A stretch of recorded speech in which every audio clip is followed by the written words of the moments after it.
বনের সবথেকে শৌখিন প্রাণী হলো গজেন হাতি।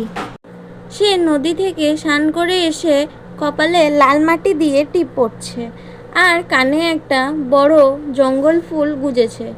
সে নদীর জলে নিজের চেহারা দেখে খুব খুশি। সে ভাবছে সেই বনের সব থেকে সুন্দর। গাছের উপর থেকে চিম্পু বাদর সব দেখছিল।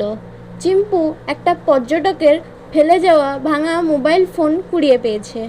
সে গাছ থেকে নেমে এসে বলল, গজেন ভাই, তোমাকে তো দারুণ লাগছে, আসো একটা সেলফি তুলে দিই। গজেন ভাই তো মহা খুশি, সে পোজ দিয়ে দাঁড়িয়ে গেল। চিম্পু মোবাইলের ভাঙা স্ক্রিনে হাতির দিকে ঘুরিয়ে বলল, একটু হাসো তো গজেন ভাই। গজেন হাতি যখনই বড় করে হাসলো, চিম্পু বলল, উফ, তোমার দাঁতগুলো তো একদম হলদে, ছবিটা এত পচা আসছে। গজেন হাতি লজ্জিত হয়ে নদীর জলে গিয়ে অনেকক্ষণ ঘষে ঘষে দাঁত মাজল।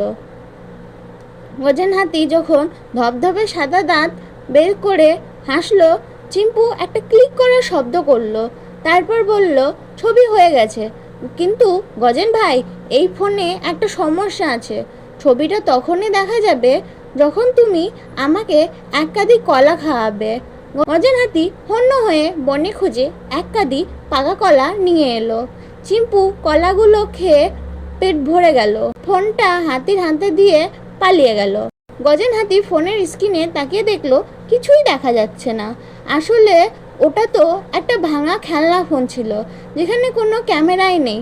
গজেন বুঝলো একটা চালাক বাদর তাকে সেলফির লোভ দেখিয়ে বোকা বানিয়ে তার টিফিন খেয়ে পালিয়ে গেছে। পেছন থেকে একটা তোতা পাখি গেয়ে উঠল, সাজগোজ করে হাতি গেল রসতলে, সব কলা চিম্পু খেলো বুদ্ধির কৌশলে। বন্ধুরা, গল্পটি তোমাদের কেমন লাগলো? গল্পটি যদি ভালো লেগে থাকে তাহলে আমাদের ভিডিওটিকে একটি লাইক অবশ্যই করবেন এবং এরকম আরও গল্প পেতে আমাদের চ্যানেলটিকে সাবস্ক্রাইব করুন।